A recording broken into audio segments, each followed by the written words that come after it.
Hi guys, so I did a video of talking about the loss to the Pelicans. We suffered to the Pelicans, and now put us at 1-4. And there's a few guys that stood up, and Chris Boucher, man, like I said, I picked him and Matt Thomas to be my guys that's gonna have a breakout year this year, and he's pretty much on his way. As far as that being done. Chris Boucher, like I'm saying, is pretty much on his way to really having a breakout year, and he's doing that so far. Unfortunately, Matt Thomas is not getting a lot of time, a lot of minutes, for various reasons. And one of the guys that I've mentioned, I realize that I'm not the only one who's saying it, but a lot of people are saying, we need firing power. Our offense is garbage, and yet still, a guy like Malachi Flynn who was showing so much promise in the preseason hasn't even touched the floor yet, and a lot of people are wondering why is the coach not giving the guy any playing time to be on the court when he is showing so much promise? He can bring the ball up the court, he can score, he's a good passer, but still, for some reason, the coach don't think it's a good idea to put him on the court. Providing the fact that we need that offensive power at this time. So that's not I guess that's not at the top of Nick Nurse's agenda. So we'll keep on biting the bullet while the losses are racking up. He's going to keep sitting on the bench, and he will look for guys like Stanley Johnson. You take guys like Bembry. Lynn, obviously Lynn will play a much different role than what a guy like Malachi Flynn would play. But I start to realize that a lot of people are sensing the same thing. The only people that are not saying it are the reporters who are asking questions. To me, the question they're asking, the coach about Siakam, and not one of these reporters ever think to ask the coach, why not put a guy like Malachi Flynn on, being the fact that we need that offensive power, right? But one of the things I'm here to talk about a lot is I've been hearing a lot of people talk about the James Harden trade, right? A lot of people are saying, why not just trade Siakam for James Harden? And that is more easier said than done, because you have to understand something.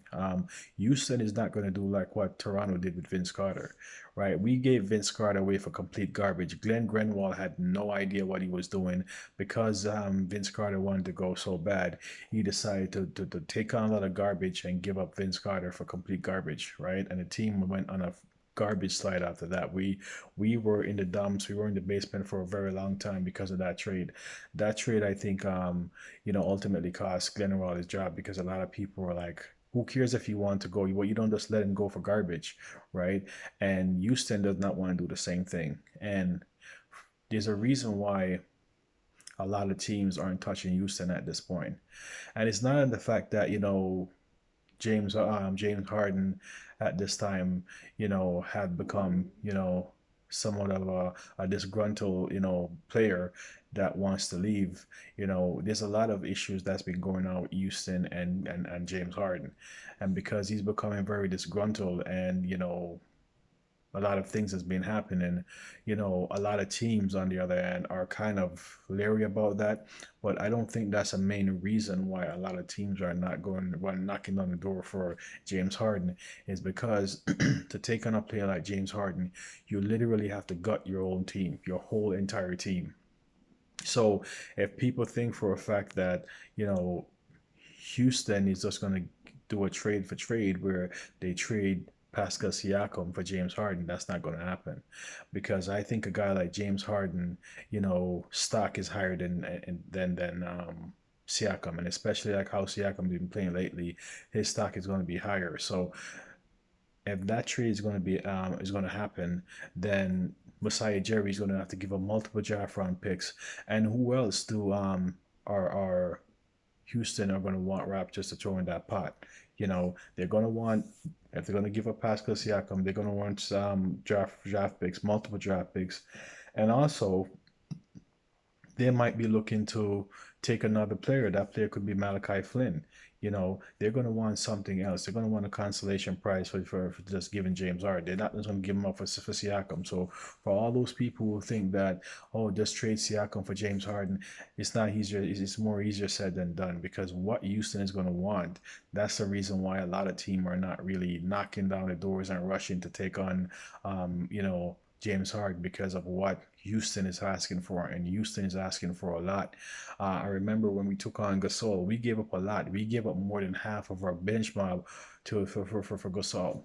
You know, we gave up C.J. Miles, we gave up Jonas Valanciunas, we gave up Jakob Poeltl. I mean, we gave up our whole like pretty much more than half our bench mob just to take Gasol, and Gasol wasn't at his peak at the time, right? And I was even saying that's too much to give up for Gasol.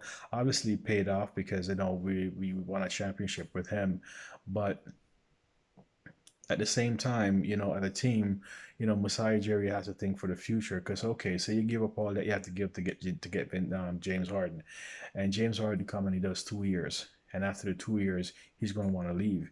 You're going to have to look at your team now after the fact that now that he's gone, now you give up so much for him, and now that he's gone, you're left. What are you left with, right? So you have to go into a really extensive, rebuild of the team. So when people are talking about trade, you have to be consider the fact that, what are the Raptors willing to give up to acquire James Harden? What is Masai Ujiri willing to give up to get James Harden? So before we think about that, it's not going to be a trade for trade where you stand to say, okay, give us Pascal and we give you James. As I've said before, his stock is a lot higher than Pascal's, and Pascal hasn't been playing the best games. I mean, we're 1-4 as it stands right now. All right, so Houston's going to want draft picks, multiple draft picks, and they're going to want another player. And like I said, that player could be a very well a Malachi Flynn, or a Norman Powell. So you have to realize that what they're going to want back in return is a main reason why a lot of teams haven't stepped to Houston yet, because Houston saying, you want to go, okay, we're going to have to get a lot for you in order for you to go, because he's still on the contract for 2 years with Houston. So they still have the option right at that point to, to go for something big. you know we weren't smart with Vince Carter. We gave him up for nothing, and I don't think Houston is going to be in that are looking to do that at the same rate. They're looking to build their team and get something really valuable in order to let James walk, right? And we also have to take into account, what if James doesn't like it here? Then that can start another issue now that the Raptors have to deal with, to see that we give up our star player and give up all these stuff to get you here, and then you don't want to stay. You know what I mean? Because we gave up Vince, we gave up um, DeMar DeRozan for 1 year, meaning Kawhi, right? We gave up DeMar DeRozan for 1 year with Kawhi, and the 1 year fortunately paid off because in that 1 year we won a championship. So you have to understand that for those fans who are saying get rid of get rid of Pascal and trading for trading for James Carter, not James Carter, James Harden, is easier said than done, because there's a whole lot of behind the scene things that fans who are not really doesn't really know how basketball work are not seeing, and that's why the reason that James Harden ain't here. I think that if they have entertained that idea, but in terms of what Houston is looking to acquire, I don't think they want to go down that road, right? So we have a next game coming up, which would be Boston, and that would be really interesting to see how that plays out. Because remember, Boston is the team that booted us out of the playoffs last season. So, being how we've been playing over the last while, it's going to be very interesting to see how this game plays out. If we can ink out a win, that would be really, really good, right? And that could pretty much start bringing us up. We can start bringing up more wins. But as it stands right now, Boston is a good team. We're not a good team at the moment. Our offense is lagging. Defense is still there, but the offense is nowhere to be seen. We'll be able to get Malachi Flynn sighting, so that hopefully we can get to see it in this game. But that's up to McNurse to see how that plays out. Okay, so with that being said, I'm gonna check out of here.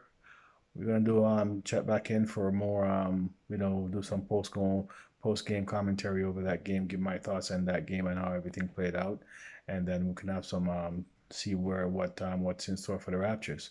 Okay, so if you have any comments, man, just hit the comment section below. Let me know what your thoughts, what you think regarding the James Harden trade, or whatever you think that the Raptors, or which direction the Raptors going to go, or it's going to stay pat and hopefully Siakam turns around, because you know what, one thing about people, eventually people turn around, so he's not going to be in a slump forever. So I think the best thing to do is to stay pat and see how everything's played out instead of gutting your own team.